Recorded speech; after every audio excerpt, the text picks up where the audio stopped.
Oliver Twist by Charles Dickens. Chapter 50. The Pursuit and Escape.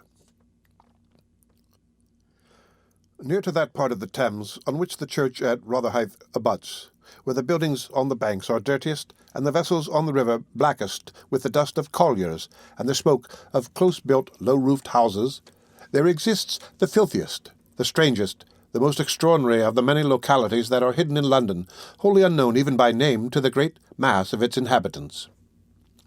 To reach this place, the visitor has to penetrate through a maze of close, narrow, and muddy streets thronged by the roughest and poorest of waterside people, and devoted to the traffic they may be supposed to occasion. The cheapest and least delicate provisions are heaped in the shops. The coarsest and commonest articles of wearing apparel dangle at the salesman's door, and stream from the house parapet and windows, jostling with the unemployed labourers of the lowest class, ballast heavers, coal whippers, brazen women, ragged children, and the raff and refuse of the river. He makes his way with difficulty along, assailed by offensive sights and smells from the narrow alleys which branch off on the right and left, and deafened by the clash of ponderous wagons that bear great piles of merchandise from the stacks of warehouses that rise from every corner. Arriving at length in streets remoter and less frequented than those through which he has passed, he walks beneath tottering house-fronts projecting over the pavement, dismantled walls that seem to totter as he passes, chimneys half crushed, half hesitating to fall, windows guarded by rusty iron bars that time and dirt have almost eaten away, every imaginable sign of desolation and neglect. In such a neighbourhood, beyond Dockhead in the borough of Southwark, stands Jacob's Island, surrounded by a muddy ditch 6 or 8 feet deep and 15 or 20 wide when the tide is in, once called Mill Pond, but known in the days of this story as Folly Ditch.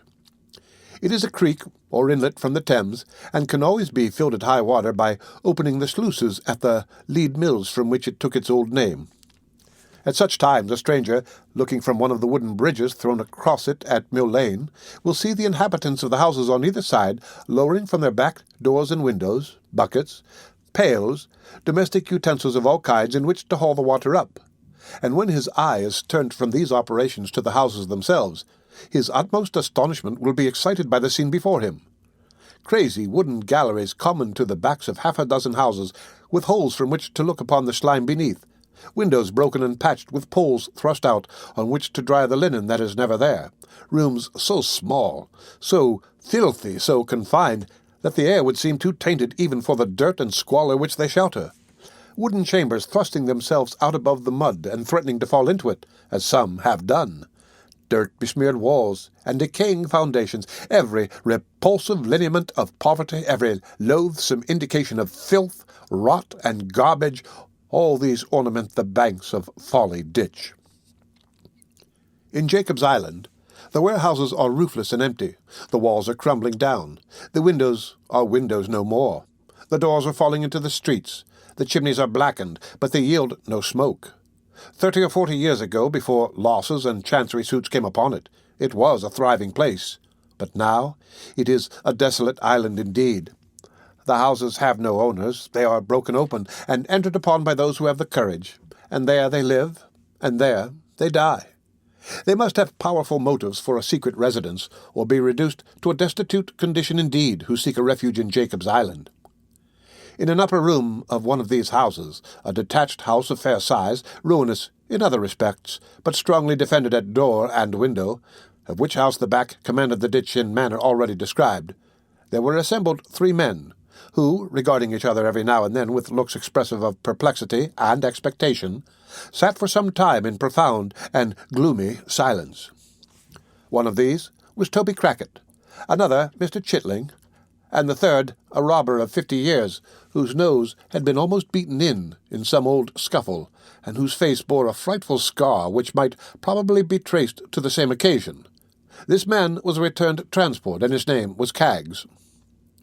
"I wish," said Toby, turning to Mr. Chitling, "that you had picked out some other crib when the 2 old ones got too warm, and had not come here, my fine feller." "Why didn't you, blunderhead?"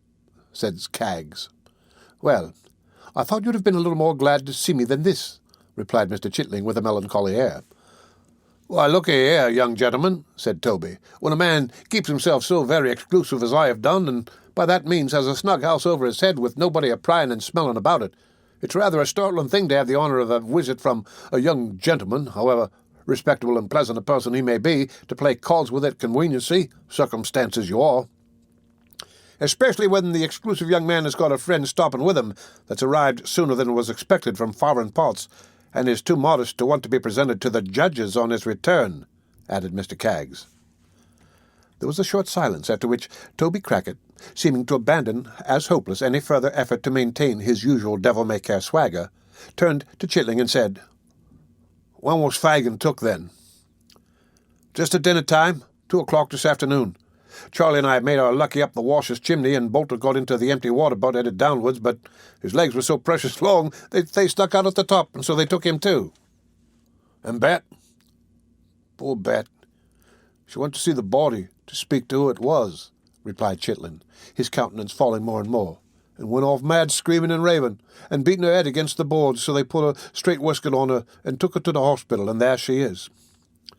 "What's come of young Bates?" demanded Kaggs.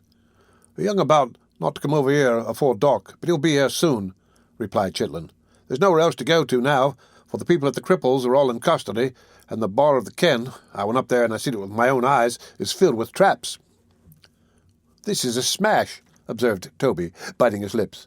"There's more than one will go with this." "The sessions are on," said Kaggs. "If they get the inquest over, and Bolter turns King's evidence, as of course he will from what he said already, they can prove Fagin an accessory before the fact and get the trial on Friday, and he'll swing in 6 days from this, by God." "You should have heard the people groan," said Chitling. "The officers fought like devils, or they'd have torn him away. He was down once, but they made a ring round him and fought their way along. You should have seen how he looked about them, all muddy and bleeding, and clung to them as if they were his dearest friends. I can see him now, not able to stand upright with the pressing of the mob, and dragging him along amongst them. I can see the people jumping up, one behind another, and snarling with their teeth and making at him. I can see the blood upon his hair and beard, and hear the cries with which the women worked themselves into the centre of the crowd at the street corner, and swore they'd tear his heart out." The horror-stricken witness of this scene pressed his hands upon his ears, and with his eyes closed got up and paced violently to and fro like one distracted. While he was thus engaged, and the two men sat by in silence with their eyes fixed upon the floor, a pattering noise was heard upon the stairs, and Sikes's dog bounded into the room. They ran to the window downstairs and into the street. The dog had jumped in at an open window. He made no attempt to follow them, nor was his master to be seen. "What's the meaning of this?" said Toby, when they had returned. "He can't be coming here. Oh, I hope not." "If he was coming here, they'd have come with the dog," said Kaggs, stooping down to examine the animal, who lay panting on the floor. "Here, give us some water for him. He's run himself faint." "He's drunk it all up every drop," said Chitling, after watching the dog some time in silence. "Covered with mud. Lame, half blind. He must have come a long way." "Where can he have come from?" exclaimed Toby. "He's been to the other kens, of course, and finding them filled with strangers, come on here, where he's been many a time and often. But where can he have come from first? And how comes he here alone without the other?" None of them called the murderer by his old name. "He can have made away with himself. What do you think?" said Chitling. Toby shook his head. "If he had," said Kaggs, "the dog would want to lead us away to where he did it. Now, I think he's got out of the country and left the dog behind. He must have given him the slip somehow, or he wouldn't be so easy." This solution, appearing the most probable one, was adopted as the right. The dog, creeping under a chair, coiled himself up to sleep, without more notice from anybody. It being now dark, the shutter was closed and a candle lighted, and placed upon the table. The terrible events of the last 2 days had made a deep impression on all three, increased by the danger and uncertainty of their own position. They drew their chairs closer together, starting at every sound. They spoke little, and that in whispers, and were as silent and awe-stricken as if the remains of the murdered woman lay in the next room. They had sat thus some time, when suddenly was heard a hurried knocking at the door below. "Young Bates," said Kaggs, looking angrily round to check the fear he felt himself. The knocking came again. No, it wasn't he. He never knocked like that. Crackit went to the window, and shaking all over, drew in his head. There was no need to tell them who it was. His pale face was enough. The dog, too, was on the alert in an instant, and ran whining to the door. "We must let him in," he said, taking up the candle. "Isn't there any help for it?" asked the other man in a hoarse voice. "None. He must come in."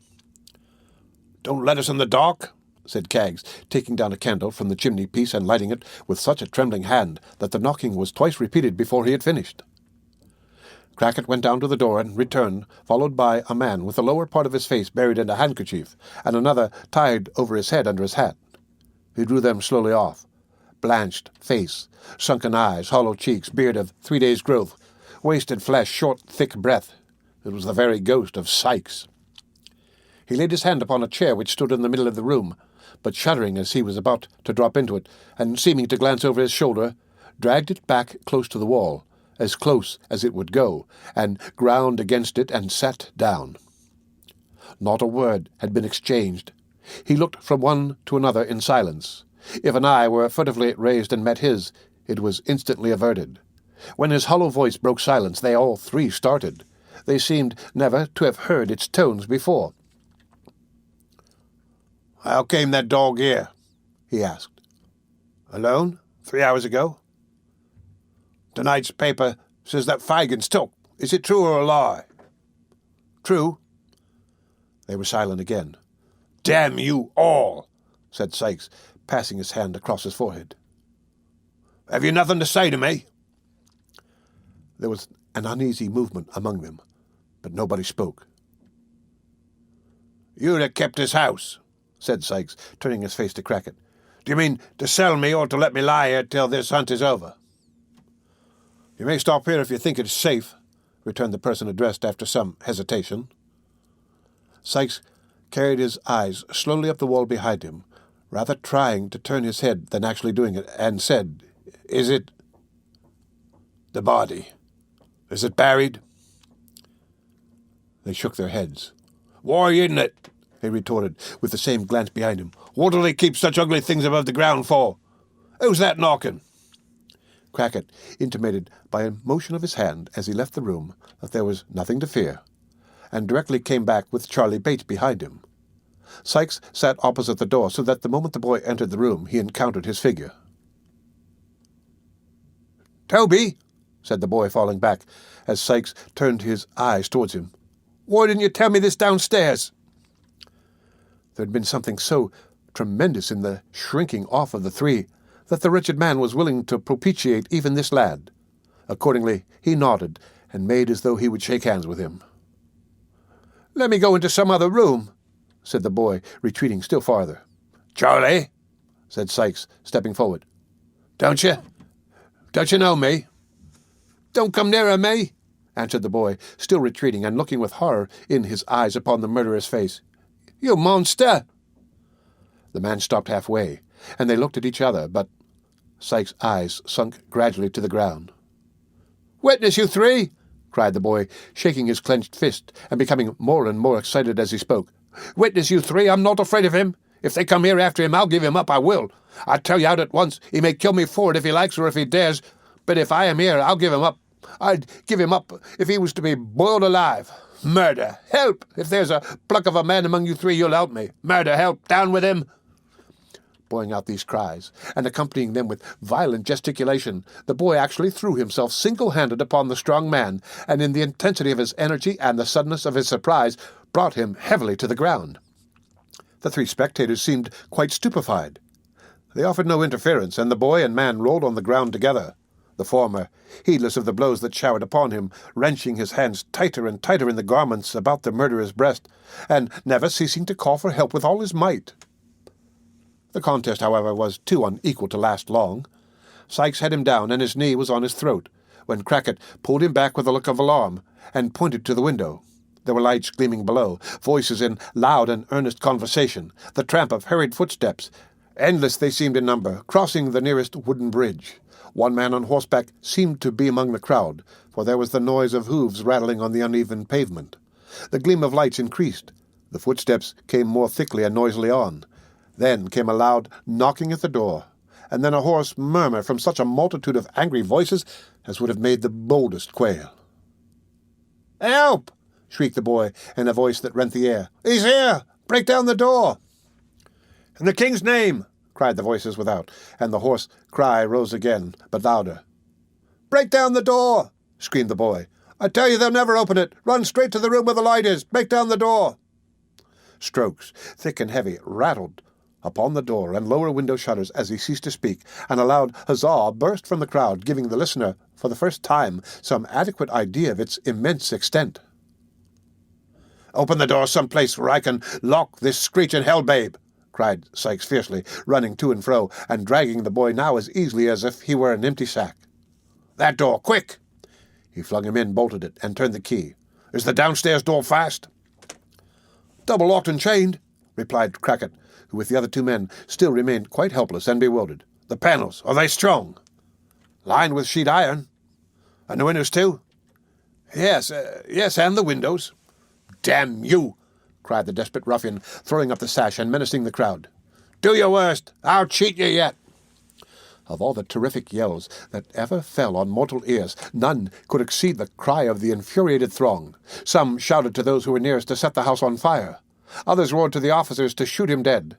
Among them all, none showed such fury as the man on horseback, who, throwing himself out of the saddle and bursting through the crowd as if he were parting water, cried beneath the window in a voice that rose above all others, "20 guineas to the man who brings a ladder!" The nearest voices took up the cry, and hundreds echoed it. Some called for ladders, some for sledgehammers, some ran with torches to and fro as if to seek them, and still came back and roared again. Some spent their breath in impotent curses and execrations. Some pressed forward with the ecstasy of madmen, and thus impeded the progress of those below. Some among the boldest attempted to climb up by the waterspout and crevices in the wall, and all waved to and fro in the darkness beneath, like a field of corn moved by an angry wind, and joined from time to time in one loud, furious roar. "The tide!" cried the murderer, as he staggered back into the room and shut the faces out. "The tide was in as I came up. Give me a long rope. A long rope. They're all in front. I may drop into the folly ditch and clear off that way. Give me a rope, or I shall do 3 more murders and kill myself." The panic-stricken men pointed to where such articles were kept. The murderer, hastily selecting the longest and strongest cord, hurried up to the housetop. All the windows in the rear of the house had been long ago bricked up, except one small trap in the room where the boy was locked, and that was too small even for the passage of his body. But from this aperture he had never ceased to call on those without, to guard the back, and thus, when the murderer emerged at last on the housetop by the door in the roof, a loud shout proclaimed the fact to those in front, who immediately began to pour round, pressing upon each other in an unbroken stream. He planted a board which he had carried up with him for the purpose so firmly against the door that it must be a matter of great difficulty to open it from the inside, and, creeping over the tiles, looked over the low parapet. The water was out, and the ditch a bed of mud. The crowd had been hushed during these few moments, watching his motions and doubtful of his purpose. But the instant they perceived it and knew it was defeated, they raised a cry of triumphant execration to which all their previous shouting had been whispers. Again and again it rose. Those who were at too great a distance to know its meaning took up the sound. It echoed and re-echoed. It seemed as though the whole city had poured its population out to curse him. On pressed the people from the front. On in a strong, struggling current of angry faces, with here and there a glaring torch to lighten them up and show them out in all their wrath and passion. The houses on the opposite side of the ditch had been entered by the mob. Sashes were thrown up or torn bodily out. There were tiers and tiers of faces in every window, cluster upon cluster of people clinging to every housetop. Each little bridge, and there were 3 in sight, bent beneath the weight of the crowd upon it. Still the current poured on to find some nook or hole from which to vent their shouts, and only for an instant to see the wretch. "They have him now!" cried a man on the nearest bridge. "Hurrah!" The crowd grew light with uncovered heads, and again the shout uprose. "I will give £50," cried an old gentleman from the same quarter, "to the man who takes him alive. I will remain here till he come to ask me for it." There was another roar. At this moment the word was passed among the crowd that the door was forced at last, and that he who had first called for the ladder had mounted into the room. The stream abruptly turned as this intelligence ran from mouth to mouth, and the people at the windows, seeing those upon the bridges pouring back, quitted their stations, and running into the street, joined the concourse that now thronged pell-mell to the spot they had left, each man crushing and striving with his neighbour, and all panting with impatience to get near the door and look upon the criminal as the officers brought him out. The cries and shrieks of those who were pressed almost to suffocation, or trampled down and trodden under foot in the confusion, were dreadful. The narrow ways were completely blocked up, and at this time, between the rush of some to regain the space in front of the house, and the unavailing struggles of others to extricate themselves from the mass, the immediate attention was distracted from the murderer, although the universal eagerness for his capture was, if possible, increased. The man had shrunk down, thoroughly quelled by the ferocity of the crowd and the impossibility of escape. But seeing this sudden change with no less rapidity than it had occurred, he sprang upon his feet, determined to make one last effort for his life by dropping into the ditch, and, at the risk of being stifled, endeavouring to creep away in the darkness and confusion. Roused into new strength and energy, and stimulated by the noise within the house which had announced that an entrance had really been effected, he set his foot against the stack of chimneys, fastened one end of the rope tightly and firmly round it, and with the other made a strong, running noose by the aid of his hands and teeth almost in a second. He could let himself down by the cord to within a less distance of the ground than his own height, and had his knife ready in his hand to cut it then and drop. At the very instant when he brought the loop over his head, previous to slipping it beneath his armpits, and when the old gentleman before mentioned, who had clung so tight to the railing of the bridge as to resist the force of the crowd and retain his position, earnestly warned those about him that the man was about to lower himself down, at that very instant the murderer, looking behind him on the roof, threw his arms above his head and uttered a yell of terror. "The eyes again!" he cried in an unearthly screech. Staggering, as if struck by lightning, he lost his balance and tumbled over the parapet. The noose was on his neck. It ran up with his weight, tight as a bowstring and swift as the arrow it speeds. He fell for 35 feet. There was a sudden jerk, a terrific convulsion of the limbs, and there he hung, with the open knife clenched in his stiffening hand. The old chimney quivered with the shock, but stood it bravely. The murderer swung lifeless against the wall, and the boy, thrusting aside the dangling body which obscured his view, called to the people to come and take him out for God's sake. A dog, which had laid concealed till now, ran backwards and forwards on the parapet with a dismal howl, and, collecting himself for a spring, jumped for the dead man's shoulders. Missing his aim, he fell into the ditch, turning completely over as he went, and, striking his head against a stone, dashed out his brains. The end of chapter 50 of Oliver Twist.